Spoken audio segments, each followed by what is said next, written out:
자, 새해 이제 첫 강의. 근데 책이 700페이지밖에 안 됩니다. 예? 뭐 종이가 뚜꿀 뿐이죠. 뭐. 문제 빼면 500페이지인데 뭐. 자, 우선 19페이지 한번 보겠습니다.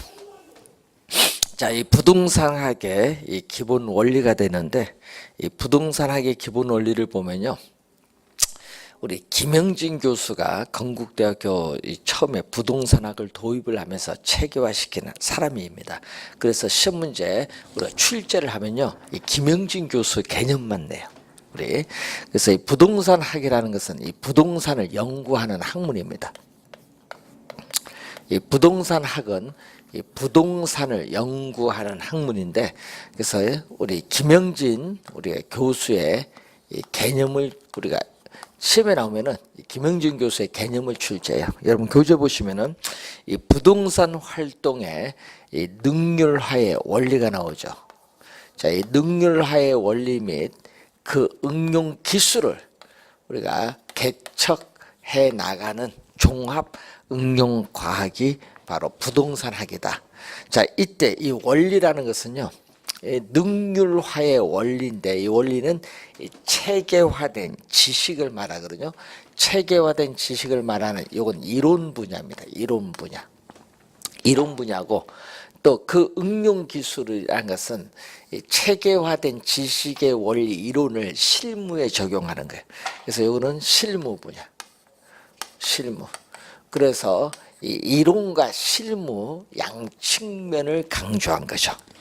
자, 그래서 양측면을 강조한 개념이 우리 김영진 교수인데, 자, 그러면 김영진 교수는 우리가 이 부동산 학을 그렇게 정의 내리고, 그럼 부동산 학에 있어서의 학문적 성격을 보면은 여러 가지 학문적 성격이 나오죠. 우선은 우리가 경영학, 경제학, 사회학, 심리학, 뭐 법학, 행정학, 건축학, 토목학 등 이 주변 여러 과학의 연구 결과를 지원을 받아서 연구를 했어요. 그래서 무슨 과학이냐면 종합 과학으로서의 학문적 성격을 가지고 있다. 자, 종합 과학으로서의 학문적 성격을 가지고 있다. 종합 과학. 자, 종합과학으로서 성격을 가지고 있고, 또 여러분이 우리 지구의 이 자전 형상이라든지 뭐 밤이 지나면 낮이 된다든지 이런 우리가 이 자연적인 형상을 연구하는 이 자연과학이 아닙니다. 자연과학이 아니라 이 인간이 부동산을 대상으로 우리가 전개해 나가는 이 부동산 활동을 둘러싼 우리가 사회 형상을 연구하는 사회과학입니다. 자연과학이 아니라 우선 사회과학의 성격을 가지고 있고, 또 시험 문제 요게 또 2년 전에 한번 출제했었죠. 순수과학이 아니다. 이 수학, 물리학, 뭐 지구과학, 뭐 이런 화학과 같은 순수과학이 아니라 또 무슨 과학이냐? 이 기초적인 그 과학을 응용한, 이제 그 이론을 응용한 무슨 거죠? 응용 과학이다. 뭐 통계학도 응용 과학이거든요. 그래서 응용 과학으로서의 학문적 성격을 가지고 있고, 또 현실의 부동산 문제를 해결해 나가는 또 우리 구체적인 또 경험 과학으로서의 또 성격을 가지고 있고, 또 어떤 부동산 활동이 사회적으로 바람직한가, 바람직하지 못한가를 또 결정해주는 이 규범 과학으로서의 성격을 가지고 있는데, 자, 시험 지문에는요, 요걸 많이 출제해요. 종합과학, 응용과학. 그래서 우리 아까 부동산학은 종합응용과학이죠. 그래서 종합과학, 응용과학을 시험 지문에 자주 나옵니다. 순수과학이 아니라는 점, 응용과학이다. 이렇게 생각을 해보시면 되겠고요. 자, 그리고 이 부동산학에 있어서의 그 복합 개념이 이제 여러분이 이제 나오고 있는데, 자, 22페이지에 보시면은 부동산학에 있어서의 복합 개념이 나오고 있습니다. 자, 이 부동산학에 있어서의 우리가 복합 개념을 보면은, 자, 어떤 개념이 있느냐? 자, 이 부동산학의 복합 개념. 자, 시험 문제에 우선은 이 개념을 정확히 이해를 해 두셔야 되는데, 이 부동산은, 자, 이 부동산은 크게 유형, 형태가 있는 이 유형적 측면, 또 형태가 없는 이 무형적 측면으로 크게 나눠 봅니다. 그래서 이 유형적 우리가 측면에서, 자, 유형적 측면에서 우리가 바라볼 때 우리가 토지의 이용 기법적 측면이죠. 토지에 여러분이 이 지질이라든지 지세, 예? 뭐 지질, 뭐 지세라든지 또 견고한 집안이냐, 연약한 집안이냐, 뭐 집안이라든지 뭐 설계, 뭐 시공 등 눈에 보이는 유형적 측면에서 우리가 바라본 부동산의 개념을 우리는 기술적 측면에서 바라보는 부동산 개념이다. 그래서 시험 문제에 유형은 기술적은 유형이다. 이것을 시험 문제 11회 시험, 22회 시험에 출제를 했어요. 그러니까 유형이 기술이라는 거, 이거 묻는 거 두 번 출제를 했어요. 자, 그걸 보시면 되겠고, 그럼 무형적 측면. 자, 형태가 없는 이 무형적 측면을 보면요, 또 두 가지로 우리가 나눠볼 수 있는데, 자, 시장에서 부동산을 사고자 하는 수요와 부동산을 팔고자 하는 공급을 줄여서 수요 공급 줄여서 수급인데, 이 수급 관계, 수요 공급 관계에 따라 뭐가 결정되죠? 우리는 가격이 결정되죠. 그래서 이 수요 공급 관계 위치에 따라서 가격이 어떻게 결정이 되고 또 가격이 어떻게 변동하는가, 이걸 보는 개념이 바로 경제적 개념입니다. 경제적 개념. 그래서 이 경제적 개념인데, 문제는 주의해야 될 것은 이 경제적 개념에 있어서 시험 문제는요, 우리가 뭐 경제학, 경영학, 사회학, 심리학 등이 관련되는데, 하여튼 가격이 어떻게 결정되고 변동하느냐, 그 여러분이 우리 보시면요, 우리 경제적 개념에서 이런 게 있거든요. 경제 성장이라든지 경기 변동 뭐 이런 거 다 관련되어 있습니다. 자, 그리고 또 법률적 측면에서의 개념이 또 관련되어 있어요. 자, 이 법률적 측면에서의 개념은, 자, 공법적 측면에서는 어떤 개념이냐. 여러분, 토지는 우리가 유한하기 때문에 공법적 측면에서 우리는 토지를 또 뭐 이용을 규제를 해야 돼. 그래서 여러분, 공법에서 우리가 이제 배우시게 될 우리가 용도, 지역, 지구, 구역제가 있거든요. 지역, 이 지구제가 토지 이용 규제의 대표적 수단이거든요. 이 공법적 측면에서 또 바라볼 수 있고, 또 사법적 측면에서는 소유권 관계를 봐야 돼. 등기부 등본 떼면은요, 갑구, 을구가 나오는데, 그래서 갑구의 소유권 관계로 확인해야겠죠. 그래서 뭐가 돼? 등기부 등본을 통해서 등기 관계를 확인을 하는 것, 이런 것은 우리가 법률적 측면에서 바라보는 개념입니다. 자, 그래서 부동산을 이 기술적, 우리가 경제적, 법률적 측면에서 바라보는 이 개념을 우리는 복합 개념이라고 하죠. 그래서 이 복합 개념은 부동산 학 관점에서 보는 겁니다. 우리 부동산 학을 배우니까 이 부동산학 관점에서 우리가 나타나는 우리가 개념이 복합 개념인데, 자, 27회 시험에 출제를 했어요. 자, 복합 개념 부동산 시험에 이렇게 냈거든요. 이 부동산을 기술적, 경제적, 법률적 측면으로 나타내어 표현한 것을 복합 개념의 부동산이라고 한다. 네, 맞는 질문이죠. 기술적, 경제적, 법률적으로 나타나는 복합 개념의 부동산, 이걸 작년에 출제를 또 했습니다. 개념을 묻는 거, 이걸 염두에 두시면 되겠고, 자, 그리고 23페이지 보시면은 부동산 활동이 나오는데, 자, 부동산 활동을 보면요.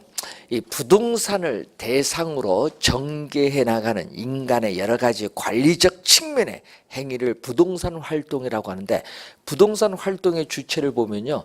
우선 국가나 지방자치단체, 한국토지주택공사 같은 공사 부문에 의한 활동이 공적 주체에 의한 부동산 활동이고, 이 개인이나 주택 건설 사업자, 이 기업에 의한 활동은 이 사적 주체한 부동산 활동입니다. 그 공적 주체와 사적 주체가 결합이 돼서 나타나는 제3섹터도 있어요. 이것은 뒤에 가서 또 한번 배우니까 보시고, 그럼 활동 주체에 따르는 부동산 활동은 크게 공적 주체한 활동, 그리고 사적 주체한 활동, 전문협회의 활동인데, 이 공적 주체한 정부 부문의 활동, 그럼 정부 부문의 활동은 대표적인 뭐예요, 여러분이? 정부 부문에서 행하는 활동, 부동산 활동하면 우선은 세금을 부과하잖아요.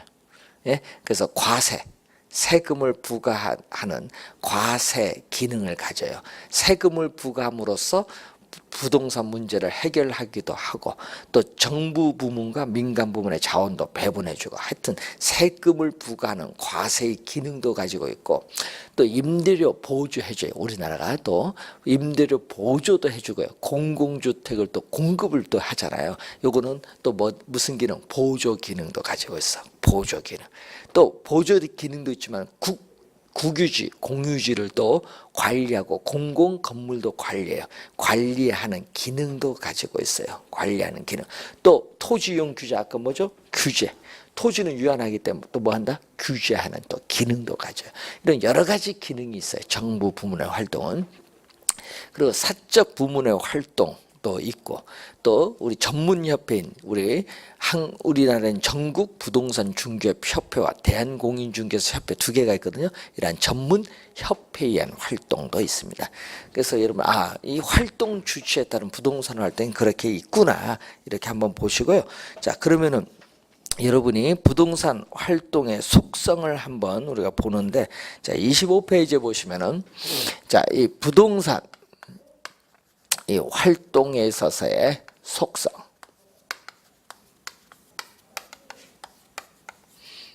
자, 이 부동산 활동의 우리가 속성은 어떻게 이제 나누느냐, 이걸 보는 거죠. 자, 부동산 활동의 속성을 보면은 이 체계화된, 여기죠. 이 체계화된 지식의 원리는 이론적 측면이죠. 이 체계화된 지식의 원리라는 측면에서는 우리 과학성이 인정돼요. 이건 이론적 분야. 그리고 이 체계화된 지식을 실무에 적용하는 과정에서 숙련, 기교의 관점에서는 우리가 기술성이 인정돼요. 그래서 우리는 과학성과 기술성에 뭐를 가지고 있다? 부동산 활동은 양면성을 가지고 있어요. 이론 부분의 과학성, 실무 부분의 기술성. 그래서 산학협동이 상당히 중요시 되는데, 자, 우리가 2회 시험에 또 출제된 지문. 과학성, 기술성을 가지고 있고, 또 부동산은 어떻게 돼? 자본주의 경제 체제 하에서는 부동산은 사유화가 되었기 때문에 사익. 그럼 사익은 뭐예요? 개인의 이익은 최대한 보호가 되어야 돼. 그런데 부동산은 유한하기 때문에 대다수의 사람의 공공복리적 차원에서 또 뭐를 고려하지 않을 수 없다? 사회성, 공공성을 고려하지 않을 수가 없어요. 그럼 이러한 사회성, 공공성을 우리는 또 공익은 대다수 사람의 이익입니다. 공익성이라고 하는데, 그러면 이 공익성도 고려를 해야 돼요. 그래서 이걸 조화를 이루는 게 상당히 중요한데, 그래서 여러분이 이 말은 공익을 해치지 않는 범위 내에서 개인의 이익은 사익, 최대한 뭐가 돼야 돼? 보호가 되어야 된다는 거예요. 그래서 이러한 사회성, 공공성이 또 제기되는 근거, 당연히 뭐 때문에? 토지는 뭐 하기 때문에? 일반 상품과는 달리 유한하기 때문에 우리는 사회성, 공공성이 제기되고, 또 국가를 구성하는 중요한 요소 중에 하나가 국토거든요. 그렇기 때문에 국가 존립을 위해서는 없어서는 안 될 필수 불가결한 요소가 토지예요. 국토. 그렇기 때문에 사회성, 공공성이 제기돼요. 뭐 제기되는 근거가 있는데, 이거는 10회 시험에 한번 또 출제를 한 내용이죠. 자, 세 번째는 부동산 활동은 또 뭐를 가지고 있냐면 전문성을 가지고 있어요. 자, 이런 부동산 활동을 하는 데는 전문적 지식이 필요하는데 이 전문성 수준에 따라 부동산 활동을 크게 세 가지로 구분합니다. 1차 수준의 활동, 2차 수준의 활동, 3차 수준의 활동으로 구분하는데 1차 수준의 활동은요, 바로 여러분입니다. 부동산에 대한 비전문가, 여러분 비전문가거든요. 비전문가인 부동산 소유자나 이용자가 행하는 활동으로서 전문성이 가장 낮아요. 자, 여러분이 살고 있는 주택 팔려고 내놓을 때 이거 얼마에 팔려고 내놓느냐, 예? 그런 거. 또 여러분이 토지를 가지고 있는데 토지를 얼마에 팔려고 내놓을까, 이렇게 여러분이 판단하는 건 몇 차? 1차 수준의 부동산 활동.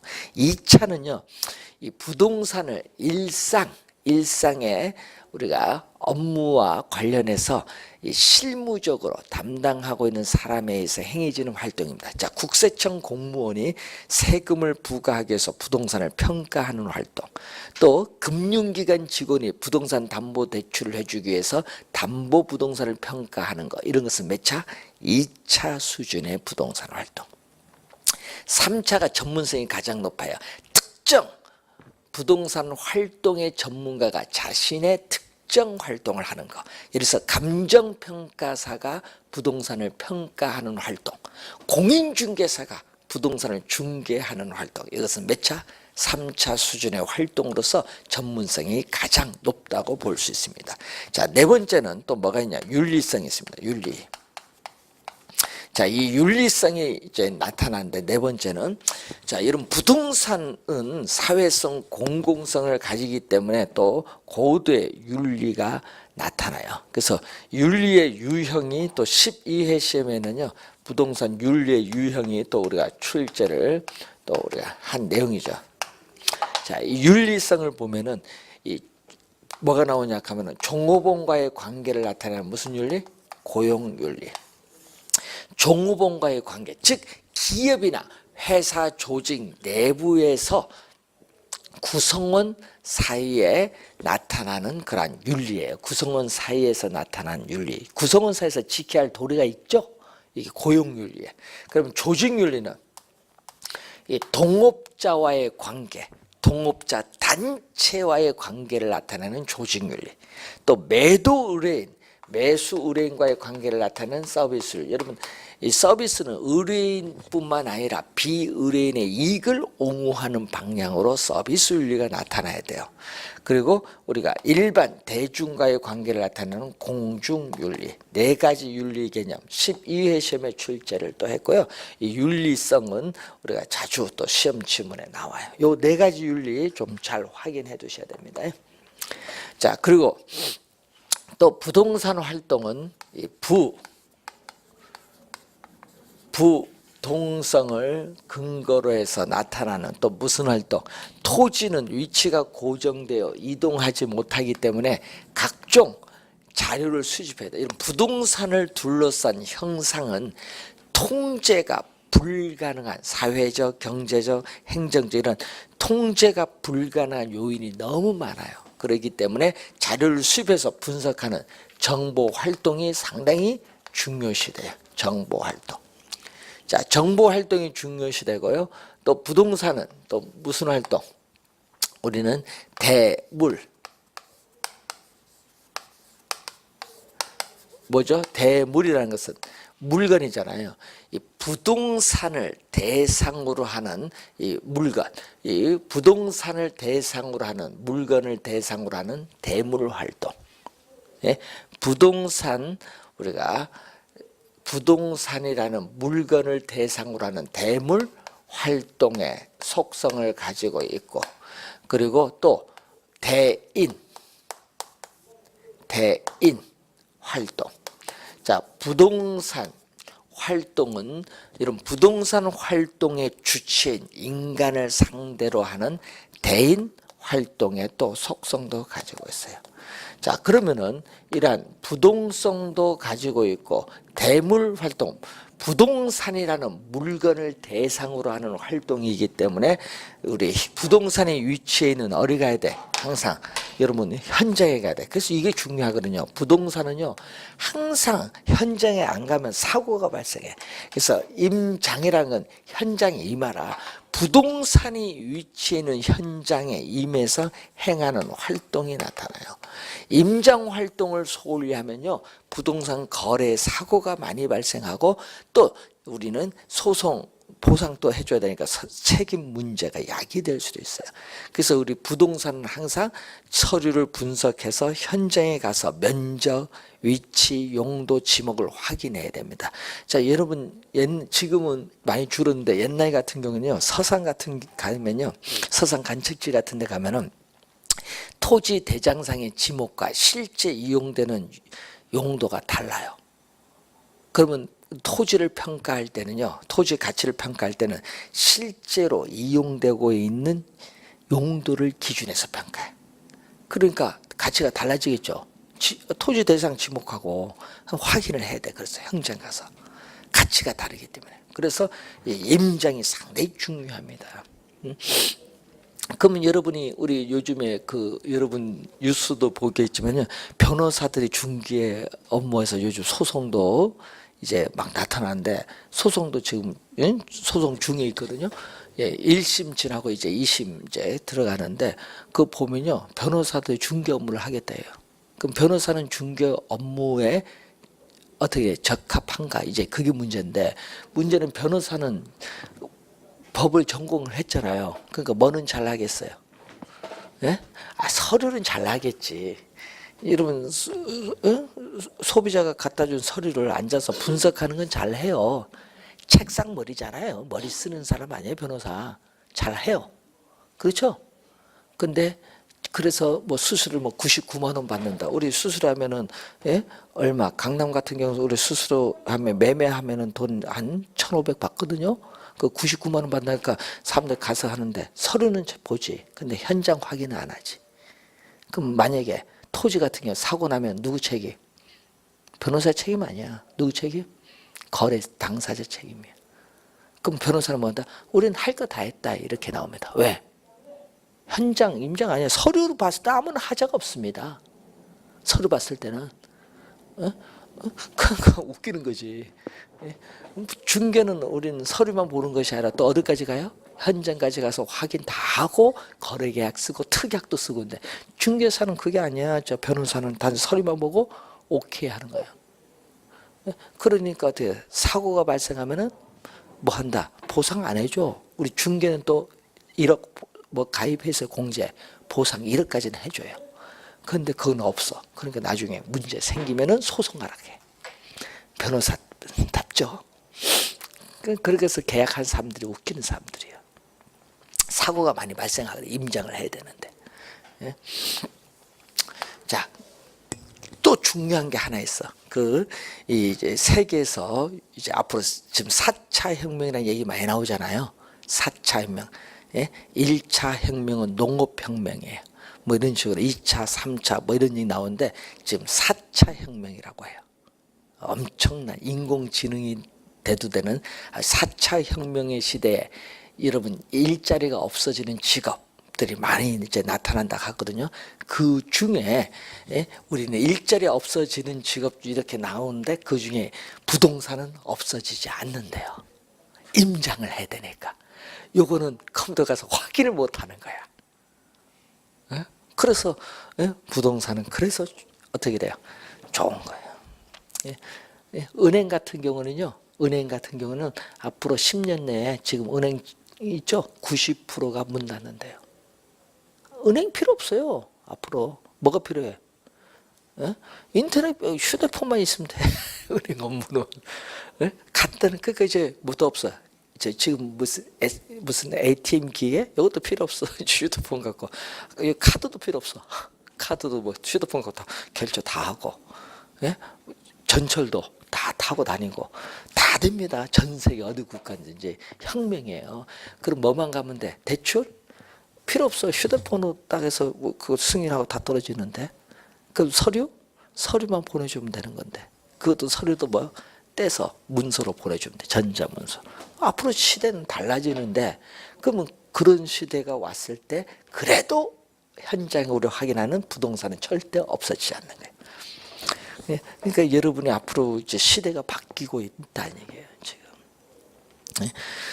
시대 바뀐데, 그래서 여러분 의식주식, 의도 요즘 많이 안 사니까 문제인데, 먹는 식과 식주가 앞으로 경제활동의 주가 돼요, 앞으로. 왜냐? 식도요, 이제는 무슨 약 같은 걸 먹으면 이제 배가 부르는 약이 나올 거예요. 그러니까 이제 식도락 이제 해야 될 거 아니에요. 그 앞으로 식과 주가 앞으로 모든 산업의 주가 되지 않겠느냐. 예? 그 얘기입니다. 예? 그러니까 여러분 부동산 거래를 할 때도 그게 중심을 맞춰야 돼. 식주에 앞으로 거래가 많아질 거다. 부동산 거래도. 특히 상가죠. 먹는 장사 이런 거. 자, 그런 거 있고, 또 토지는 시간이 경과도 변하지 않아요. 영속성의 특성이 있거든요. 그런데 여러분 건물은 어떻게 돼? 건물은 철거를 할 때까지는 수익밖에 안 나와요. 그런데 토지는 영속적으로 수익이 발생하기 때문에 부동산 활동 시에는 장기적인 배려가 필요해. 배려에 뭐가 나타난다? 장기성. 또 이러한 영속성의 특성에 의해서 또 부동산은 지표, 지하, 공중을 포함하는 이 3차원, 지표, 지하, 공중을 포함하는 이 3차원에 또 뭐가 나타난다? 3차원의 공간 활동이 나타나요. 자, 여러분 건물을 몇 층까지 지을 수 있느냐? 기술적 측면. 건물 가치가 얼마냐? 경제적 측면. 건물을 짓는데 법률적 제한이 있느냐? 법률적 측면. 이 기술적, 경제적, 법률적 측면에서의 무슨 활동? 복합 개념적인 활동이 나타난다. 자, 이런 활동이 우선 나타나는데, 임장 활동은 또 우리가 2회 시험에 출제를 또 한 내용이죠. 자, 3차원의 공간 활동도 22회 또 한번 출제를 한 지문. 자, 이 부동산 활동의 속성에서 가끔 지문이 또 출제를 하기 때문에 또 확인을 좀 해두셔야 될 부분이 되겠습니다. 자, 여러분 교재에 이 부동산 거기에 학의 일반 원칙이 30페이지에 가시면은 이제 또 나오고 있습니다. 자, 부동산 학의 일반 원칙을 보면은 우리가 이 능률성의 원칙이 26회 시험에 정답으로 물었거든요. 자, 능률은 아까 얘기했지만 뭐를 능률해야 된다? 예? 부동산 활동의 능률하를 가져와야겠죠. 예? 부동산 활동의 능률한데, 이 부동산 활동을 우리는 크게 이창석 교수는 소유 활동과 뭘로? 거래 활동으로 구분해요. 자, 이창석 교수는 부동산 활동을 크게 소유 활동과 거래 활동으로 구분하는데, 이 소유 활동의 능률화를 위해서, 소유 활동의 능률화를 위해서는 우리가 최유효 이용의 원칙, 이 최유효 이용의 원칙을 지도 원리로 삼고, 거래 활동의 능률화를 위해서는 거래 질서 확립의 원칙을 지도 원리로 삼는다. 자, 여러분 26회 시험에 우리가 정답을 물었는데, 26회 시험에 요걸 물었죠. 요거. 소유 활동의 능률화를 위해서는 최유효 이용의 원칙을 지도 원리로 삼는다. 이것은 무슨 원칙? 능률성. 시험에는 안전성으로 출제한 거예요. 능률성의 원칙이고, 그리고 안정성의 원칙이거든요. 여러분 부동산 활동 시에는 또 안전을 고려해야 되는데, 특히 거래 사고의 안전을 주의하겠죠. 이 기술적 측면의 안전성, 경제적 측면에서의 안전성, 법률적 측면에서의 안정성을 고려해야 되는데, 능률을 강조하면 안전이 경시되고, 안전을 강조하면 능률이 떨어져요. 그렇기 때문에 이 두 원칙은 서로 어떤 관계? 두 원칙은 서로 상충되는 관계이다. 상충되는 관계이다. 자, 그리고 최소의 희생으로서 최대의 효과를 얻어야 된다. 최소의 희생으로서 최대 효과를 얻으려는 원칙을 경제성의 원칙, 최소의 희생으로서 최대의 효과를 얻으려는 원칙입니다. 경제성의 원칙. 자, 그리고 공정성, 부동산 활동에서의 공공부문과 민간부문에서의 공정하게 이루어져야 한다는 공정성의 원칙. 자, 이런 원칙들이 우리가 나타나는 겁니다. 자, 그러면은 이제 여러분 교재에 있어서 이런 기본적 우선 개념들을 우선 한번 확인을 좀 우선 해보시기 바라고요. 자, 다음은 여러분 35페이지에 보시면은 부동산 개념과 분류가 나오는데 거기 또 복합 개념의 부동산이 나오고 있죠. 자, 복합 개념의 부동산 요거 있죠. 요거 지금 27회 시험에 출제된 거고 그 36페이지 보시면은 그 위에 표 바로 밑에 복합 부동산이 나와요. 자, 그래서 여러분이 우리가 복합 개념의 부동산, 이 복합 개념의 부동산과 뭐는 다르다. 복합 부동산은 같은 개념이 아니다. 이렇게 서로 다른 개념이죠. 자, 복합 부동산은 11회 시험과 또 작년 27회 시험에 또 출제한 지문. 개념을 또 출제했는데, 자, 복합 부동산은 요 얘기거든요. 토지와 정착물이 결합돼요. 그래서 토지와 토지상의 독립된 거래의 객체인 정착된 물건, 대표적으로 뭐가 있어요? 예를 들면은 건물이라든지 임목, 나무인데 이걸 들어볼 수 있는데 이 토지와 정착물이 결합이 돼요. 자, 여러분 이 얘기를 들으면 이 얘기거든요. 토지와 이렇게 건물이 결합돼. 그러면 건물을 뭐 하지 않는 한, 이 건물을 철거를 하지 않는 한, 건물을 철거하지 않는 한 토지와 건물은 어떻게 돼? 서로 뗄래야 뗄 수 없는 관계. 즉, 이 부부의 혼인 관계처럼 서로 뗄래야 뗄 수 없는 관계가 무슨 부동산? 복합 부동산. 그래서 토지와 건물이 결합된 상태, 토지와 건물이 결합된 상태, 이 결합된 상태 그대로, 결합된 상태 그대로 함께 부동산 활동의 대상으로 다루어져 있는 부동산을 복합 부동산. 부동산 평가를 하는 활동이나 부동산 거래를 하는 활동에서 요 토지 건물 묶어서 함께 취급한다니까. 함께 취급. 결합된 상태 함께 취급한다. 왜? 서로 뗄래야 뗄 수 없는 관계이기 때문에. 자, 이런 부동산은 무슨 부동산? 복합 부동산. 작년에 출제했는데 복합 개념의 부동산과 서로 용어는 다른 개념입니다. 자, 36페이지 보시면은 이 기술적 개념의 부동산. 자, 그러니 여러분이 복합 개념의 부동산에서 이 기술적 개념, 요거 얘기죠. 이 기술적 개념의 부동산은 어떻게 주어졌느냐? 자, 우리가 기술적, 우리가 이 개념의 부동산. 자, 이 기술적 개념의 부동산과 관련해서 자연, 우리가 공간, 그리고 우리가 공간, 위치, 환경, 이렇게 네 가지로 나오는데 우리 시험 지문에는 여기서 뭐가 중요하냐 하면 특히 공간이 중요하다는 거.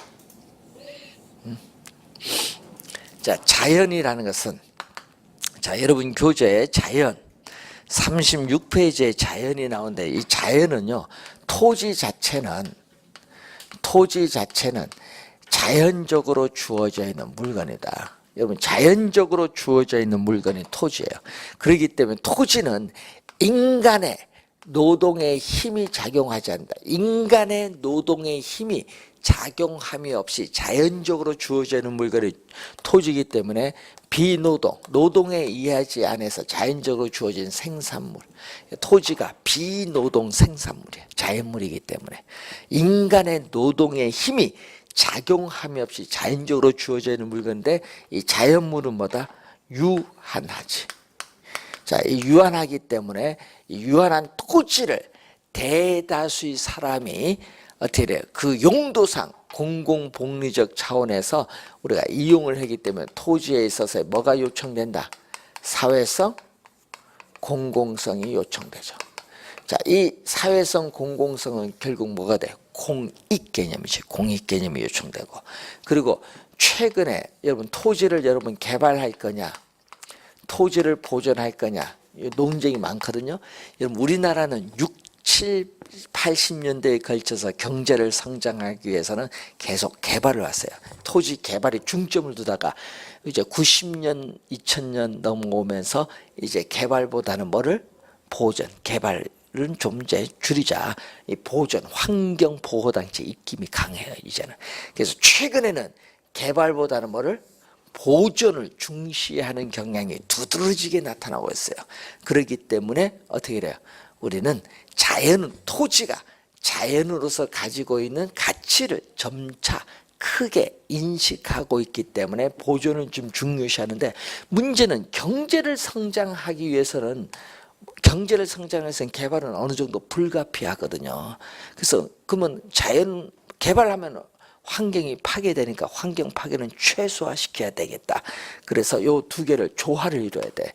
그래서 이러한 자연, 환경, 보존을 우리는 또 중시하니까 이 자연, 환경과의 뭐를 고려해야 된다? 항상 조화. 그러니까 환경 파괴를 최소화해야 되니까 이 자연, 환경과의 조화를 고려한 개발 방식이 나타날 수밖에 없어요. 이걸 우리는 전문 용어로 요즘 뉴스에 많이 나오는 환경, 요즘 뉴스에 많은 환경, 우리가 친화적인, 환경 친화적인 지속 가능한 개발이라고 해요. 그래서 대통령 직속하에 지속 가능한 개발을 위한 위원회도 있거든요. 기후 변화 협약 때문에. 그래서 환경, 우리가 친화적인 지속 가능한 개발이라는 용어를 사용합니다. 그래서 여러분이 우리 요즘 뉴스에 많이 나오는 뭐 중국발 뭐 스모그 얘기를 많이 하는데, 중국이 어떻게 돼요? 예? 개발이 무섭게 하잖아요. 예? 우리 중국 13개 성의 개발을 무섭게 하다 보니까, 예? 중국은 아직도 13억이라는 인구가 빈민이에요. 빈민. 예? 잘 사는 사람은 1억이에요. 중간이 한 2, 3억 좀 되고, 인구가 몇 명인지 몰라. 저희들이 85년도에 저희들이 외국에 갔을 때, 그땐 중국 수교 전인데, 그 중국 사람들 만나면 자기들 인구 몇 명 하니까 자기도 모르는데, 그때 10억이 지금도 얼마? 15억이래. 인구 안 일어났겠어요? 중국? 근데 중국은 그때 두 사람 낳으면 사형이야. 그래서 그때 당시 둘 낳았는데 호적 안 올라간 사람이, 예? 거의 6천만 명이래. 예? 사형당하니까. 예? 그러니까 얼마나 인구 이거, 예? 조사하는 기간 계속 태어나니까 포기 조사도. 그래서 대충 생각하는 게 지금 뭐 15억이라 인데 계속 15억이에요. 내가 보기에는요, 중국, 인도 인구 합치면 30억이에요. 그러니까 전 세계 인구의 48%를 차지해요. 엄청난 무기입니다, 이게. 무기면서 나중에 블랙홀이죠. 자원이나 식량을 다 끌어당기는. 그래서 상당히 무서운 무기인데, 이제 그래서 이제 보면은 중국이 먹여 살려야 되니까 개발을 안 할 수 없거든요. 경제를 성장해서. 그래서 중국이 우리 과거처럼 연평균 뭐 8% 이상의 경제 성장을 계속 가져오는데, 그런 거 이제 선진국 가면 그렇게 안 돼요. 우리도 이제 개발이 어느 정도 끝나니까 이제 저성장으로 가는데, 그렇게 고성장이 이제 일어날 수가 없어요. 그래서 보면은 우리나라는 아직도 이게 관념이 옛날처럼 8% 이상 그게 남아 있어서 2% 성장하는데, 2% 성장도 힘들어요, 앞으로는. 그만큼 이제 사고 방식이 바뀌어야 돼. 우리는 이제 후진국이 아니거든. 중국처럼 이제 미스코치로인데 개발하는데 뭐는 고려하지 않아요. 개발하는데 중국은 환경은 고려하지 않지. 그러다 보니까 환경 파괴가 너무 심해서, 아까 공장에서 규제도 많아지면 중국은 규제를 안 해. 스모그 공장 매연 쫙쫙 나오니까 스모그 현상이 어떻게 돼? 우리나라에 직격탄 날아오지. 왜? 바람 타서 날아오니까. 예? 그거 우리한테 물어줘야 되는데 안 물어주지. 공기가 들어가는데 어떻게 할 거냐 이렇게 나오죠. 그래서 상당히 앞으로는 이런 게 상당히 중요해. 그래서 중국 규제를 좀 해야 돼. 공장이 이제 오염 규제 있죠, 공해물질. 근데 그걸 안 하는 거예요. 그래서 미국이 그런 말을 많이 하죠. 규제 좀 하라. 근데 그 미국 같은 나라가 얘기를 해야 좀 듣지. 우리나라는 듣지도 않아요. 그래서 앞으로는 이런 보존을 중시한다라는 용어. 자, 그리고 여러분 교재 37페이지의 공간은 상당히 중요한데 이것은 잠시 쉬고 설명을 하도록 하겠습니다.